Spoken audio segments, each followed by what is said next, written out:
Holy Michael Chickless, Batman!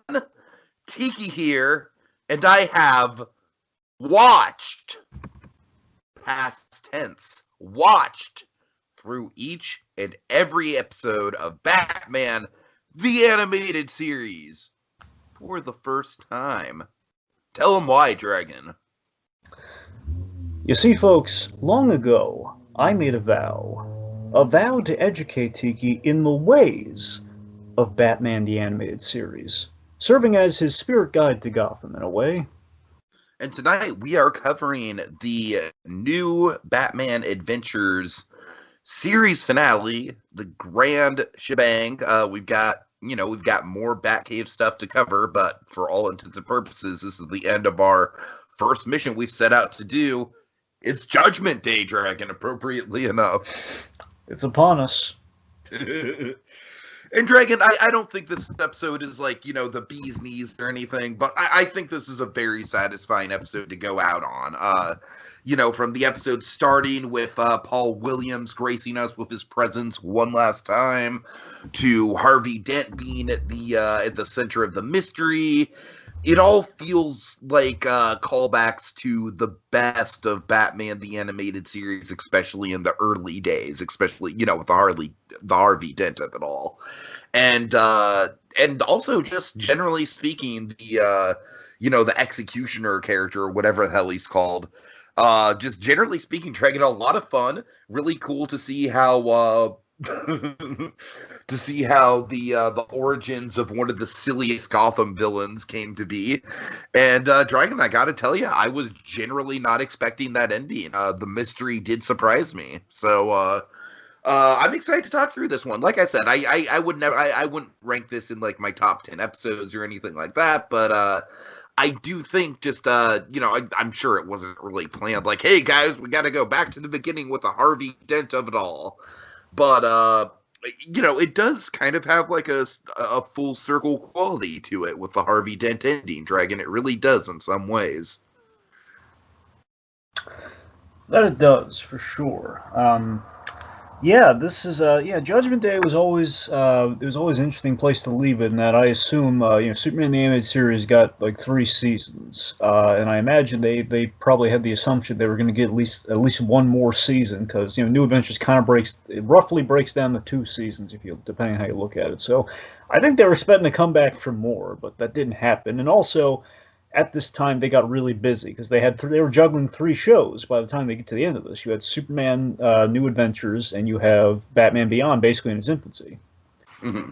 So basically, they kind of leaned into more. Basically, let's shorten it. Basically, Superman ends at the time. By the time this ends, and then you just have Batman Beyond. It's kind of all they're left with. So it's kind of where they throw the effort into. But it was always kind of an odd place to end it, because this was produced last as far as the Batman episodes go. But yeah, again, it's so weird how these things air, because Mad Love does, in most circles, Mad Love ends last. It's the last episode, which again is so perfect and full circle. So it's kind of weird how that turned out. It was always like the weird note to end it on. All right, so let me give you some credits on this. So this was directed by the great Kurt Gaeta. Of course, just give you some of the relative episode credits. He did Sins of the Father, which was the big Two-Face episode of New Adventures. It started things off. He did Old Wounds, the big Nightwing, flashback episode, and Torch Song, one of your favorites. Oh, yeah, definitely some of the best credits of the season. And just to show you where things connect here, we had a great writing duo on this. So we had Rich Vogel, who very appropriately did Sins of the Father as well, did Old Wounds, did Torch Song, and did Mean Seasons. Oh, it's a trend.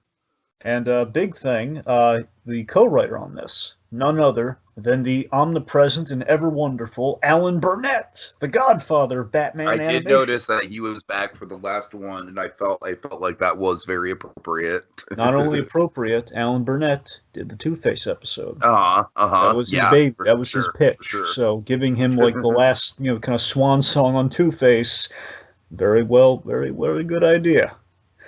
Studio. Right. As usual, Coco and Dong Yang, of course they did Mad Love, Beware the Creeper, Old Wounds, and, you can guess it, Sins of the Father. Not a whole lot in terms of what gets us this episode. It's pretty much Rich Fogel and Alan Burnett. They've worked together ever since Super Friends, believe it or not. Mhm. And basically, Rich Fogel wanted to work on Batman the Animated Series, but he was busy with like a lot of the other beloved, kind of cartoons of the time. So he was, but mainly on the Disney side of the fence. Did a little bit of Gummy Bears back then. I want to say he, I want to say he might have done Tailspin. I'm not sure. Don't quote me on that. But a lot of the, Disney, what was it the Disney Afternoon? Is that right? Disney Afternoon, yeah. Yeah, it was basically a lot of Disney Afternoon stuff. So. And they kind of passed each other on the way as Alan Burnett went over to do DuckTales, the series and then the movie. So it was kind of like how they kind of. In my opinion, Dragon, I feel like the DuckTales movie is just as cool of a credit as anything Alan Burnett did that's Batman related. I'm saying, how awesome is Alan Burnett? That's just me. I grew up with the DuckTales movie, specifically the DuckTales movie, more so than DuckTales itself. So. So, Rich Fogel, when he did that Sins of the Father episode, he was a little let down by the fact of, he had to do the Tim Drake introduction where he really wanted to tell a Two-Face story, so that's why this episode, no Tim Drake. It's like, I already did that story. I don't want that kid in here again throwing off a Two-Face episode. Get him out! The kid's throwing off my groove, man! Exactly. So he basically pitched a continuation of somewhat of a continuation of the Second Chance episode, the Paul Dini episode from season 3 with the big Two-Face conspiring against himself ideas. That's kind of where that comes from. Dragon, I think it's fair to say that legitimately Two-Face is probably the villain with the most development over the course of this show. Is that fair to say? I think that is very fair to say. I mean, I don't know if maybe Ra's al Ghul might factor in there, but yeah, I think he's got the most development for sure. Okay. Yeah, and but it's very simple. Alan Burnett loved the pitch of like, hey, what if one of those personalities conspired against him again, and we call it like the Judge. Originally, the name was Janus. Janus, of course, it's like I think it's an old Greek thing for two, like one of the Greek gods. It's kind of there's a movie studio named after that produces like indie movies and stuff like that. That's the studio that produced My Dinner with Andre. I'm sorry. Nerdy film nerd talk, anyways. Yeah, Walt Simonson, the guy who's really one of the big Thor guys. He did a book called A Judas Coin, which is very linked into the Janus kind of stuff of it all, basically paralleling Two-Face to the Greek gods. It's not. I don't like it personally, but good for him. It's there's a lot of Hitchcock nods in this, especially towards the third act. I'm sure we're gonna get a big kick out of. Definitely, yeah. Alan Burnett was very big with the Hitchcockian nods, and also Alan Burnett, he pitched the whole Corcoran subplot, the whole Corcoran stuff that we have in the episode. That's the Burnett side of the episode, and the rest is kind of Rich Fogel really going the bat for all this Judge stuff. And it was the reason we even have the Judge. The reason they clinched and then was getting right into it, is that there was really a new villain agenda. Now we're kind of at the end of the season. I think we can really weigh in on is that, there were a lot of new villains that we had not seen previously in the animated series. Mm-hmm. Like some odd, some not so much. We have our Fireflies, but we also have our Farmer Browns. Oh, Farmer Brown. Oh, how can you forget about Farmer Brown? I would say one of the most memorable is the Creeper from the penultimate episode. Oh, for sure. For sure. All right, yeah. So let's for the final time for the new Batman Adventures. All right, we just see where he pops up next. Let's talk about it. So, Dragon, like I said, I mean, Paul Williams coming out, it almost feels like like the classiest guy involved in this whole show, sort of like coming out for a curtain call at the start. You know what I mean? Yeah, the only one who rivals Two-Face in the self-development thing, and just seeing how different the Penguin is by the end of the series, just given how we, possibly the person who benefited the most from the revamp, Penguin. Sure. So, of course, Penguin, the idea, of course, the Iceberg Lounge is a front for this business, which is him fencing stolen goods and his confidentiality and everything with all the Gotham rogues. So he's fencing stolen goods for Gotham's Underworld through, for example, Killer Croc here. He's bringing him a diamond, and Penguin, of course, is lowballing him for said diamond. $50,000. That's robbery. Very ironic. Very ironic phrasing. I like how the Penguin just legitimately present him with a briefcase full of cash on the spot, and it's like, no. And of so course, Penguin is a classy businessman. He's not turning a nose at And his proposition, he's just offering, he's pulling the Rick Harrison Dragon. He's offering the price, the price that he can do it for. Yep, I get he's making his case for like why it's so low. There's taxes, overhead, labor cost, and then enter Two-Face, and they call me Two-Face. Great introductory line, like, yeah, oh man, I thought they called me Two-Face. You're lowballing this guy. So he basically sold Two-Face's item and kind of served as an intermediary. He's giving him the payday from the item, which basically, yours. I fetched a far better price for yours, Harvey. And of course, it means you do have half a brain after all for not lowballing me. So, which makes Killer Croc a sap who has to take the offer, because what else is he gonna do? What are you gonna do without the Penguin's confidentiality? You gonna do business elsewhere? Good luck. Right. So he takes it. The two of them. So, like I said, I love that. It's literal just exchanges of briefcases full of cash.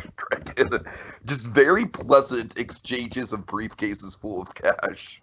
I just love everything in New Adventures we did with the Penguin. Every time he showed up, I just loved seeing the refinement and just seeing him. Like everything's turned up Millhouse for the Penguin this season, and it's awesome. Yeah. So. Right. There's a bit of a cheat in this scene if you really think about the time and how this works. Like, wait a minute, how fast does this one character have to be to go from point A to point B? But it's a buy, that's a we don't care thing. We need it for the mystery to work, okay? So the Penguin, he's opening the safe, and we reveal that he really actually did lowball Harvey Dent, which is not going to end well. Can we just talk through the twist as we talk through the episode, Dragon? Yeah, sure. I was gonna go when we have more evidentiary things, but sure. Okay, I'm just saying, just because you mentioned that plot hole of I don't know, Harvey just probably, I don't know where he got the wig per se, but you're right, it is very much a quick costume change, if you will. I mean, the only thing, I just wish that we saw a time lapse. It's the only thing that would make this fit perfectly. It's if we just could have fit in that one time lapse, right. But spoiler alert, kids, Two-Face is the judge. So we'll talk through this episode with that perspective in mind. Certainly. So, the idea. So again, the Penguin actually did lowball Two-Face. If Harvey really knew what I cleared for this item, he has no idea. He probably got double. How ironic. So then we hear the big booming voice. Is there no honor among thieves, Mr. Cobblepot? Is this the same actor as Two-Face? No, it isn't. Okay. You're gonna love who did the voice on this. All right, Ooh, tell me. Okay, well, I mean, you're gonna appreciate how fun it is. So, Malachi Throne did the voice of the judge. Now, Malachi Throne, you don't know that name for a very good reason. No, I don't. It's for a very good reason. I know Malachi from fucking what is it, Suburban Nights? Yes.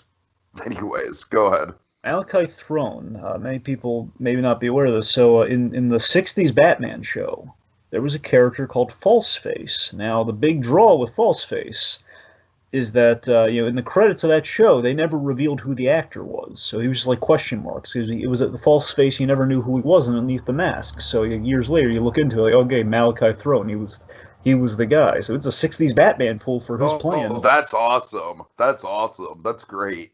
Yeah. It was wonderful. So... So he's kind of this big, booming, almost Tony J-like voice we have for the judge, and also it is very Tony J-like for sure. One could say very Claude Frollo-esque.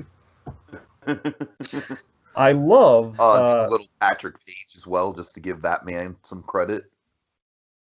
Sure. Of course, the mask. There's a lot of Mask of the Phantasm with this judge character, which me, I appreciated that. Oh, big time, yeah. With the whole he calls out a lot of legalese in terms his replacement for your Angel of Death awaits is pretty much a lot of kind of fun legal jargon that we get a kick out of when we talk Better Call Saul on the regular, I'm sure. He has a great. What do you think of the design of the judge? Oh, I love it. I really do. Right? It's very much just very classic, just Grim Reaper with a judge wig on.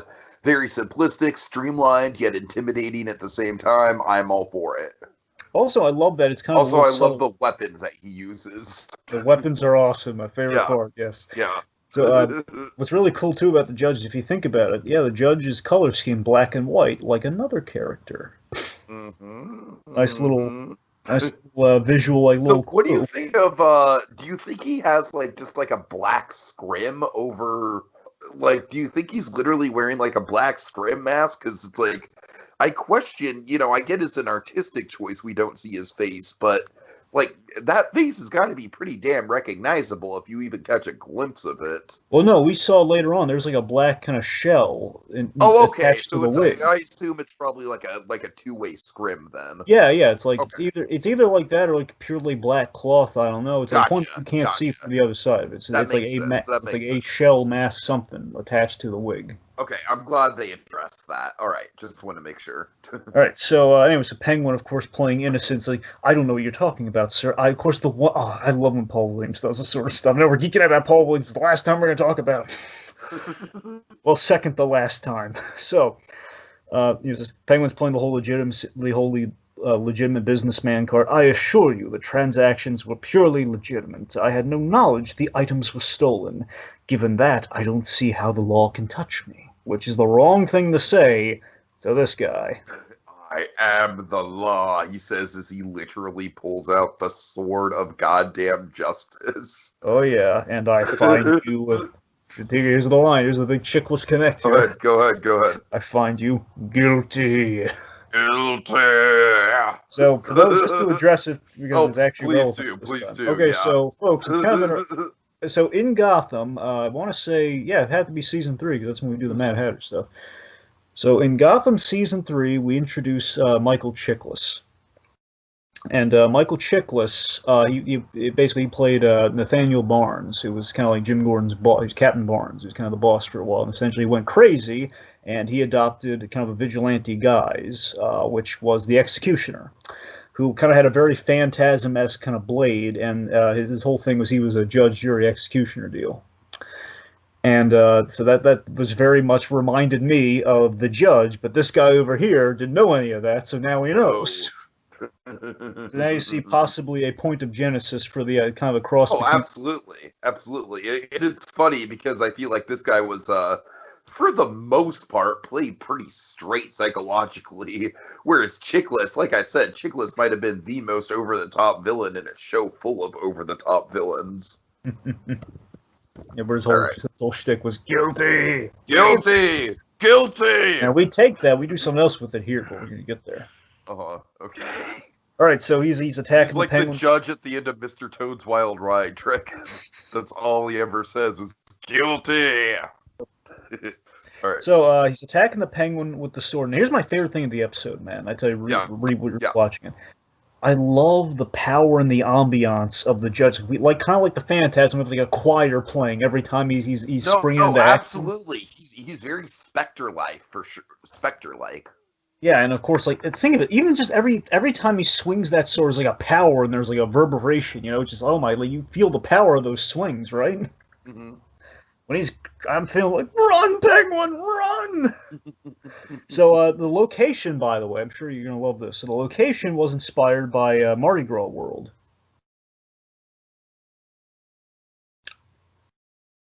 Yeah, basically this sort of got nothing. Yeah, well, I want to say it was so. It's like there might have been. I don't know if there was like a theme park or something. There's an aspect that's very much. It's kind of, at the very least taken from kind of the world of Mardi Gras. But the Rich Vogel brought up once he was inspired by Mardi Gras World. I don't know if he meant from the world of Mardi Gras or what, but it was basically we took the idea we saw in Beware the Creeper, where we had that parade warehouse, right? Oh yeah, sure. So we've kind of taken that sort of thing. We have like all the giant stuff in the Mardi Gras parade, but we just kind of put it in sort of like a design studio. So the Penguin has like this design studio of all like the props and stuff that he's either acquired or bought out or like tinkering with for like villains and their schemes and maybe selling them stuff. That's fun. Yeah. So anyway, so he runs, and all of this, of course, as we kind of mentioned with Beware the Creeper, very much a nod to the Bill Finger and Dick Sprang era of comics, where you have like the oversized props. Like we have an oversized typewriter. So anyway, so he's running through the design studio. The girls are tied up. Penguin's trying to flee, but he's taken out by very Buzz Bronski, yes, only not dead, like in Phantasm. Taken out by a giant penguin. Yep. So it's like thankfully goodness he doesn't get killed off like Buzz Bronski, but seriously, you feel the impact of this thing where the Judge cuts the rope and this giant penguin, hoisted by his own petard, one could say, It's just this brutal and ironic form of justice. The Penguin is his own undoing. He just crashes. When this thing falls, it crashes him right through the door. That's a powerful hit there, man. It's like, oh man, poor Penguin. Yeah, yeah. All right. Justice So been we cut to the served. next day. Justice has been served. We cut to the next day. We have a woman news reporter because Jack Ryder probably still in recovery mode from the creeper incident, I assume. Oh yeah. So basically, they're reporting that Cobblepot's still at critical condition. Someone attacked him at his design studio last night. Let's see. Croc's going like, oh, like Croc is not heartbroken by this at all. It's like, good for that guy ripped me off for a lot of money. Good for him. Okay, so two of his employees say that a masked vigilante dressed as a judge was responsible. Gotta love some Alfred. We get one last taste of Alfred this episode, Dragon. And you know what? They put him in the driving outfit for a change. They did. It's great. They finally put him in it. An associate of yours, Master Bruce. And did Bruce? I love how visually like peeved Batman gets at that. It's great. Just this great look he shoots him in the mirror. Perhaps not. Awesome. All right, okay, so then we introduce Councilman. Go ahead. We introduced the Councilman, J. Carroll Corcoran, who is played by a familiar voice. He's played by Steven Weber. Oh, that name sounds super familiar. What's he done? Okay, I'm going to give you two things. One, I know absolutely you have seen. The principal in 13 Reasons Why. Principal? Yeah, the principal. Yeah. And right. And also he's voiced Charlie Barkin in the Old Dogs Go to Heaven TV series. Okay, well, there you go. That's the bigger pool for me. All right. I'm saying you literally watched through 4 seasons of 13 Reasons Why. Yeah, but the principal's not a big character, Dragon. I mean, he did really shady stuff by the end. He did. But anyways. Okay, the point being... so Steven Weber's, he's like a go-to for playing sleazy guys, I feel. So him playing Corcoran, my little headcanon, by the way, just of all the phantasms in this episode, so he's a city councilman. I like to think, since Arthur Reeves has died, that Corcoran took his place. Yeah, I could see that. Yeah, it's so a whole meanwhile, Two-Face's watching all this, kind of just flipping his coin very intensely. Yep. Okay, this is a great thing on the rewatch, Tiki. So I think subconsciously the judge part of Two-Face's personality, he's forming Corcoran saying, "Oh, the judge did us a favor. These Penguins been doing racketeering. We couldn't touch the guy. I like this guy personally." The judge essentially is what he's saying, and I think Two-Face makes a mental note of, as the judge, I could have an ally in this guy, which is why the judge reaches out to Corcoran later. I think that's why we kind of focusing Two-Face is watching this guy. He's going to know about him later, but he doesn't know. That's a good point. Yeah. All right. So let's see. There's some stuff going on at the toll booth, right? Some shady. So there's an armored car making it's picking up the toll booth bounty for a week on the Gotham Bridge, and Croc is hitching a ride, pulling a Cape Fear heist. Right, hiding out under the car. So he tosses the guards out of the car. He's about to drive off, but he's interrupted by a giant gavel hammer to the window, like a giant mallet of a gavel. The giant mallet gavel, Dragon, is just fucking fantastic. I'm gonna say it right now. You gotta give me something with that to work with for the root image. All right, I'm just saying. I'm just going inside baseball right now, Dragon. That giant gavel has got to be in the root image. I mean, it's really cool, right? Again, it's a very Dick Sprang idea. It's a very much take the oversized prop and weaponize it. I like the fact that it's so thematically appropriate, and yet it's also just very visually silly, yet also very brutal, a legitimately effective weapon. Yeah, when Croc, basically the vehicle turns over because he's hitting the windshield and everything, and my God, he really wails on Croc to the point where you think he's going to kill him. Yeah, it's pretty great, Dragon. It's pretty fucking great. Then we have again the judge going through his shtick of like, "Oh, court is now in session." That you may approach. I love it. He's taunting Croc to attack him. He's like, "You may approach the bench." Like the judge is awesome, man. So he's charging at him like murder. And he's listing all the charges, like murder, mayhem, manslaughter. How do you plead? You're nuts. You can't escape justice. Now like Croc's almost like watch me. He's climbing to the top of the bridge, and the judge beats him there, and he attacks him. So he basically, as Croc is like wrestling with him for the gavel, yeah, he just lets Croc have it, and Croc, he's about to fall to his death. Thankfully, Batman's off to the side. You're watching by binocular. He steps in, he saves Croc's bacon as he grapples, and I love that as he's about to fall, like, court is adjourned. Like, okay, I carried out the sentence. He's about to die by a giant fall. Batman saves him with a grappling gun. Very nice. Also, the hammer breaks, which I didn't even notice that on first watch. Yeah, it's gonna be reassembled later though, so it's fine. Yeah, you're right. Dragon. Also, I really like that thematically the episode does explore Batman's whole no killing thing and rehabilitation and everything. I feel like that's another really interesting kind of final beat that we hit with him in the show. I think this moment of him saving Croc is very much like, is very clearly stating, okay, this guy isn't another Batman. One, because he's a little crazy in how he's doing things, and also just tried to kill Killer Croc.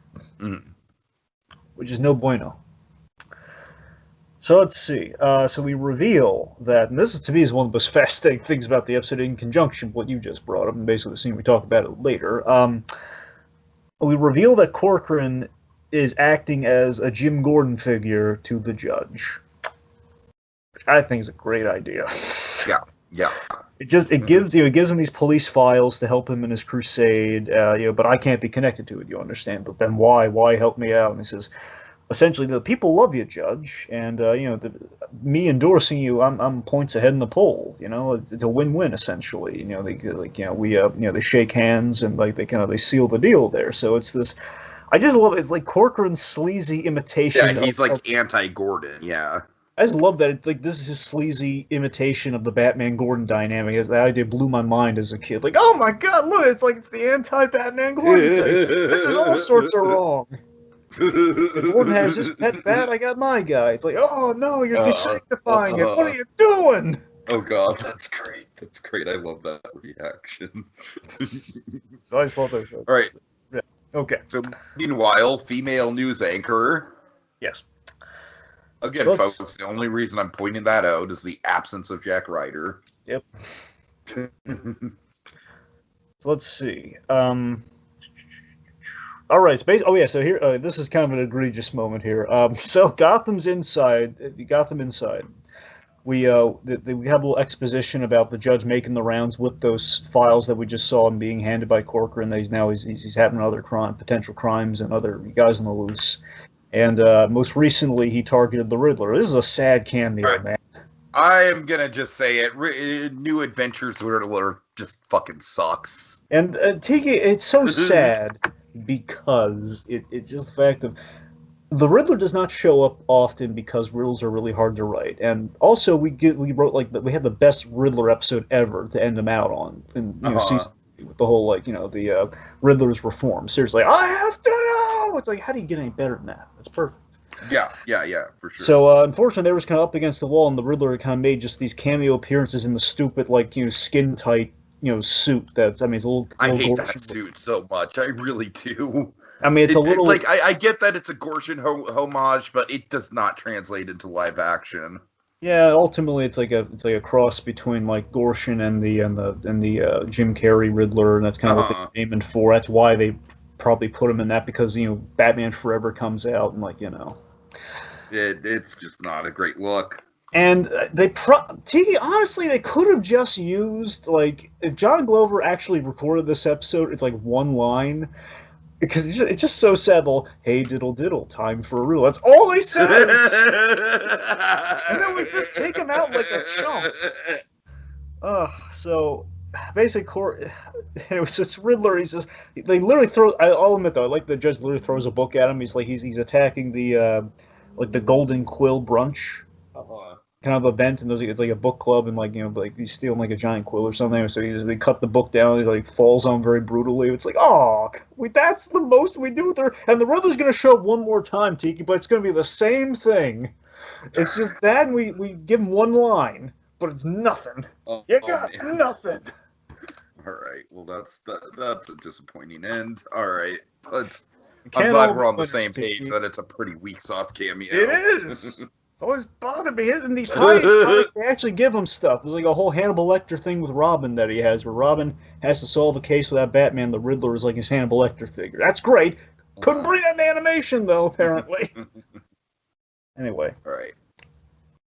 So Corcoran, he's praising all the stuff about the judge. He's like raking in the press. He's raking in the praise with the press. Like, oh yeah, I knew he was going to take down the Riddler. I have no bearing on what the judge is going to do, mind you. I'm a little bit in the know here. I would suggest that Two-Face relocate himself.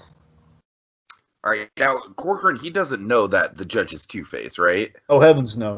Okay, that's just like, so basically, did the judge insinuate to Corcoran that Two-Face is the next on his hit list? I mean, I don't know if it was on the files that he gave him, but I'm assuming like the judge is calling him, so he probably told him. Gotcha. Okay. Either or. The point being, he does know Two-Face is the next target. So I really dig this quick moment. It's a great kind of like, mobster moment where the TV gets shot out at the bar. The bartender calls it out like, "Hey, what's the big?" Oh, and then he sees just a great shot at Two-Face just shadowed in the corner. Just kind of slowly backs off. Great beat, Dragon. I don't know. That stuck out to me. Oh, you're right. I just love that. That's a great gag. And then meanwhile, we get a little Matches Malone action, Dragon. A little Matches Malone for the finale. Little Batman undercover. He's like a bearded bum with the bum eyes. Basically a fisherman type for sure. Yeah.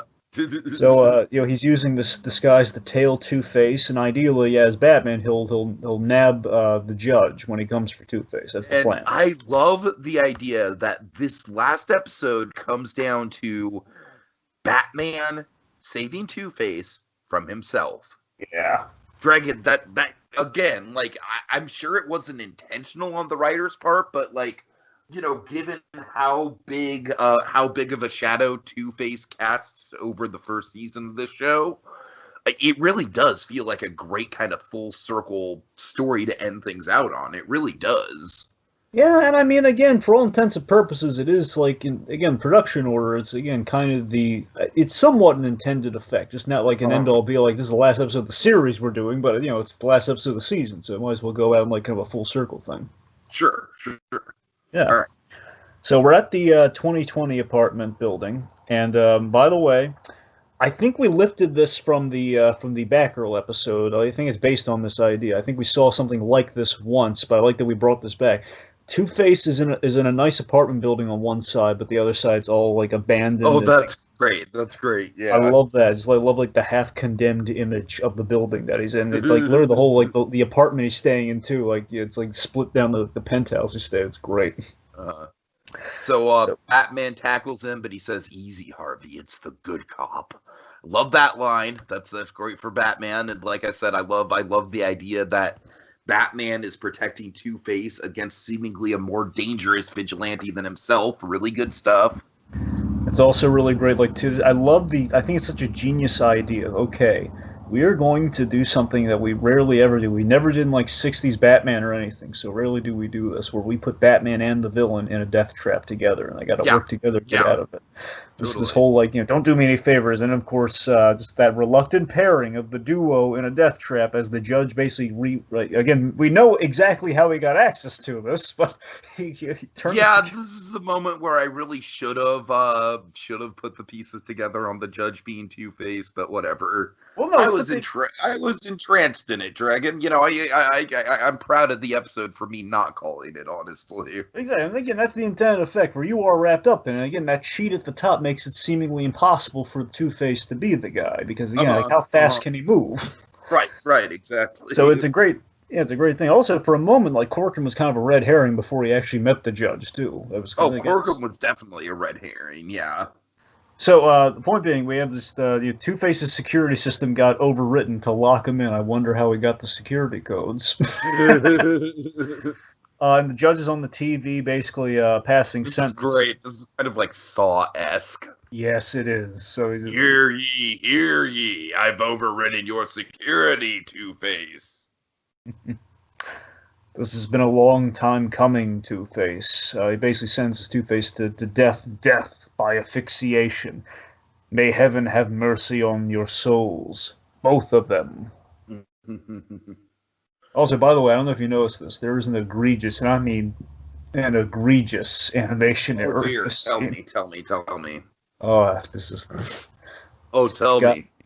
I want to say because in one shot, when he's throwing stuff in his apartment, we use like a reflection shot of Two-Face. Somebody really fucked up because after the judge passes sentence and we cut away from it, Two-Face's scars are on the wrong side. Okay, so they're on the left side instead of the right like side. Right after the judge clicks off on the TV, it's like the blue side is supposed to it's supposed to be on the left and it's on the right. Okay, I see. And it's not a reflection. Oh yeah, that's bad. I think somebody used that model from the reflection. They used it when it wasn't a reflection. That's a problem. It's like, oh man, that's a bad animation error. It's like the Zuko thing, but it's not on the wrong side. No, it is. All right, so Two-Face goes for his secret exit, but alas, it's shut. How could the judge have had access to that, Dragon? It's blocked. That's impossible. No one else knew about it. Oh God, I honestly feel stupid for not. No. It's again. I think that sheet covers it, Teague. I think it's pretty. Again, it's a great clue, though. That's the big clue everyone has to get. But outside of that, I like all the subtle clues. It's good. Yeah. All right, so then I love how Batman gets out of the situation. This is pretty cool. So he tosses Two-Face behind the bar, tells him to get down. I love how panicked kind of do what are you gonna do? The Batman tosses an explosive battery. And by the way, I think we covered this in one of the. I can name at least one episode we did this. So they reused a lot of explosions, mainly from Where the Creeper and this episode for this very shot. Okay. When they need explosions and new adventures. Honestly, in other shows, even Superman the Animated Series might have borrowed a few of the explosions from some of the Batman episodes. And the moment where he tosses the exploding Batarang at the vent, it was taken from this episode and put into the climax of Legends of the Dark Knight when Batman blows the wall for the kids to get out. Oh, yeah, I see that, for sure. So, exactly the same shots. But still, it's an awesome moment, though. I love the build behind it. He blows up the vents, a huge explosion. I don't know how flammable the gas that's filling the room is, but you can basically turn the room into a gas chamber, by the way, which is really dark, because the gas chamber was a thing for a while. Mm-hmm. So anyway, in the aftermath, Two-Face, such a prick. He just Batman saves his bacon. He's like kicks him while he's down to knock him out. Remind me to thank you later, and he runs. Oh God! So he escapes. Meanwhile, Corcoran's on his phone with the judge. Mm-hmm. Who basically wants to deal with Batman. He keeps getting in the way, like he saved Two-Face's bacon. He's unhappy about that.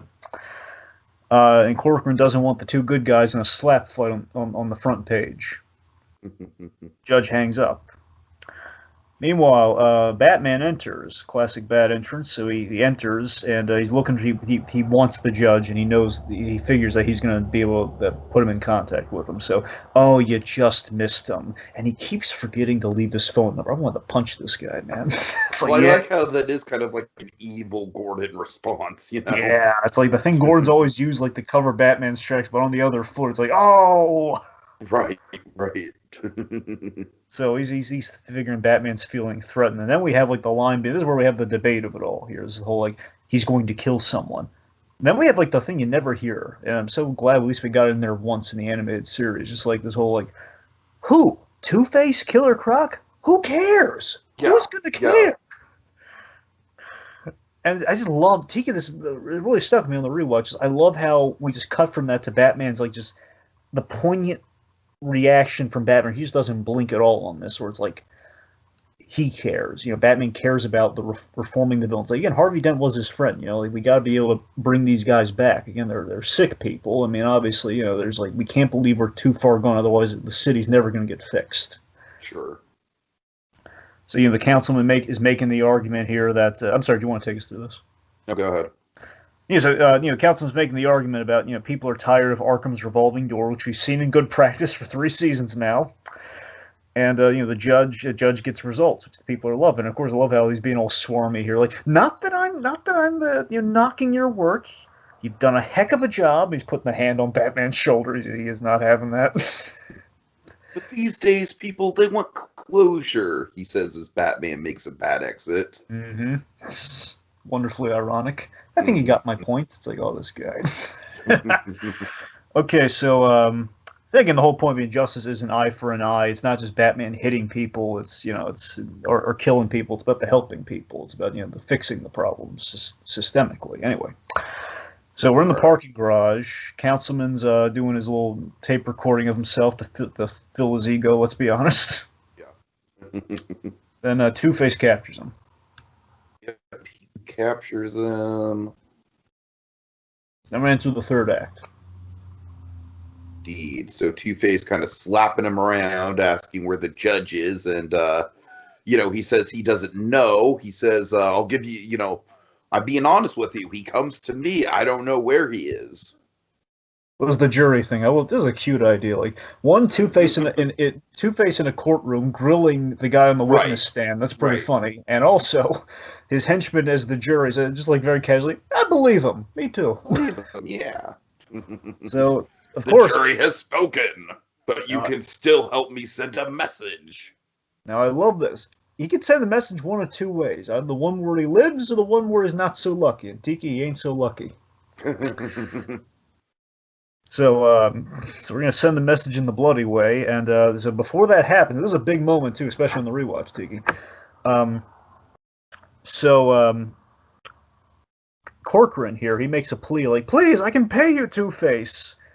You mean you got a slush fund? Like, yes, I got kickbacks from GothCorp. Seriously, Tiki, guys, we've been going through this. GothCorp gets brought up a couple of times, man, ever since Sub-Zero. Yeah, a lot of payoff with that whole live wire and everything. So yeah, so the point being, he's got somehow weaseled his way of getting money from a thing that's been trying to help people. And Two-Face says, "It's a shame you didn't say it earlier. We could have flipped for it." Yeah, Two-Face, no. That's great Two-Face line. It's great. All right, so Two-Face gets out of sight, Dragon, and then we cut back to Batman and Alfred. Is this Alfred's final scene right here? Yeah, I mean, not in the entirety of the DCAU, but yeah, it's the last Alfred scene. It's second to last, because we have the Psycho moment later. Right, okay. But so classic detective work that the Batman's doing. Very much a 40s throwback, by the way, very intentionally, kind of a Bill Finger move here, where he's reconstructed the broken gavel, and he's trying to match it against like a database, so he's looking for clues on it. And Alfred's like, "I wasn't aware the police evidence room had a lending policy." So Batman noticed these 4 holes in the gavel. Yeah. Which basically suggests maybe it's like a plaque or something. Something was mounted on this puppy, so it looks like it might be a trophy. So it's certainly like a trophy database, and he finds the Marshall Award. Now, who does the Marshall Award go to, Tiki? Marshall Award goes to... I don't know. Judges and attorneys, hence the gavel. Oh, right. I'm sorry. I thought like I wasn't sure if we revealed the identity right then or not. Well, I mean, we kind of build up to it, but sure. Okay, I'm sorry.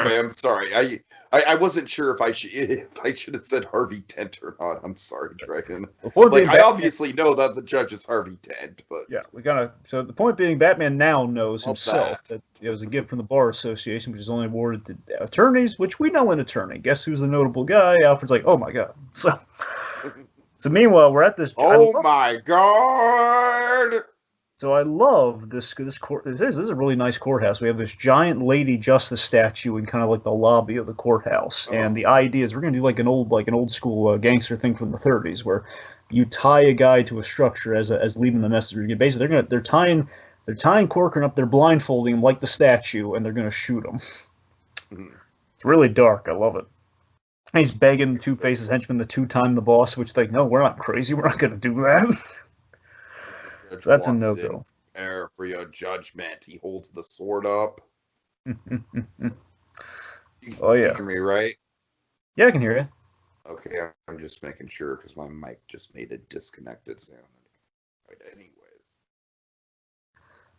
So the judge intervenes with these awesome magnet cuffs, and like they bond the henchmen together and like disarms them, and like seriously, I just love like you give them handcuffs that are magnetic. All judge very legal based weapons. That's awesome. Yes, exactly.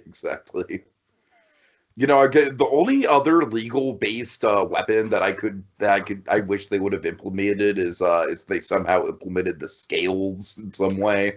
Yeah, but Like we maybe kind as a death trap or something. well, we use that in the climax though. It's not like his scales, but like he gets foisted by scales though. Yeah, that's true. That's kind of nice. So we kind of hit all the beats. Uh-huh. So yeah, it's also like fun little detail if you notice because it's going to pay off later. We have to show, otherwise, how would Batman know? The judge has like a little bracelet on this entire sequence that has the keys on it because we need to establish. Okay, that's how Batman knows he has keys. Because you have to get the magnets off him later. So he takes out the henchman like Corcoran's going like, why don't you kill him? They tried to murder me. He's like, who are you to judge? Which that's an ironic line, given that guy. Who are you to judge? Basically, this, you pose as a defender of law, and and secretly you're stealing from the people you swore to protect. That's not true, and then you lie to a judge. Naughty. Well,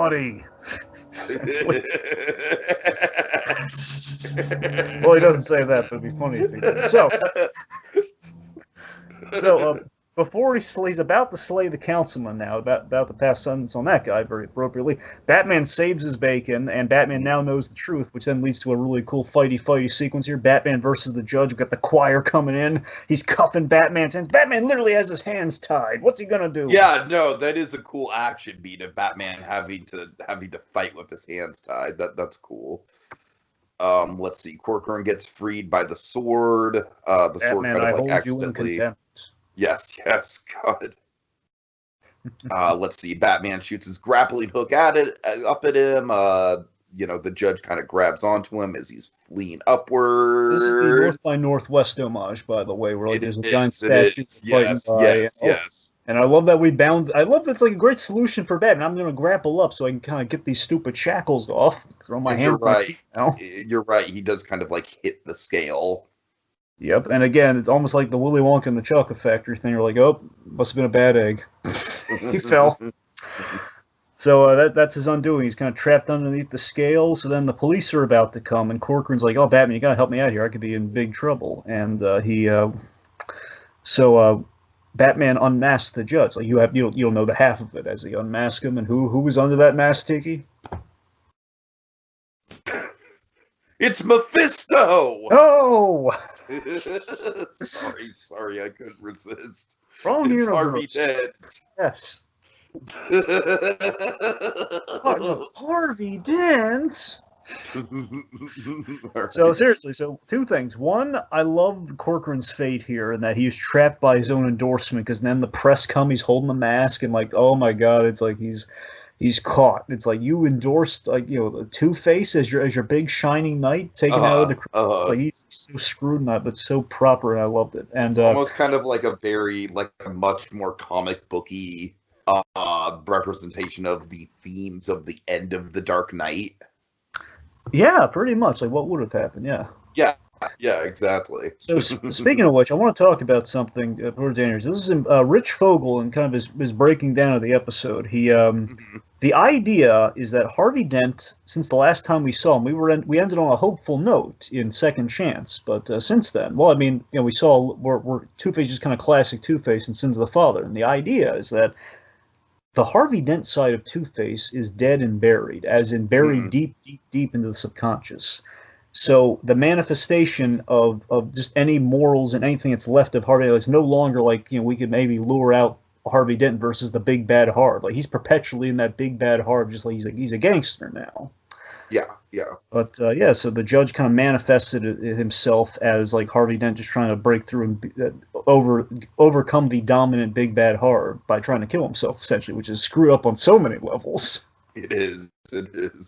And then basically we have like the Psycho, nod to Psycho in two respects, both to the this moment and then the ending, where we have kind of like the whole expository talk through Alfred and Bruce, like the psychiatrist.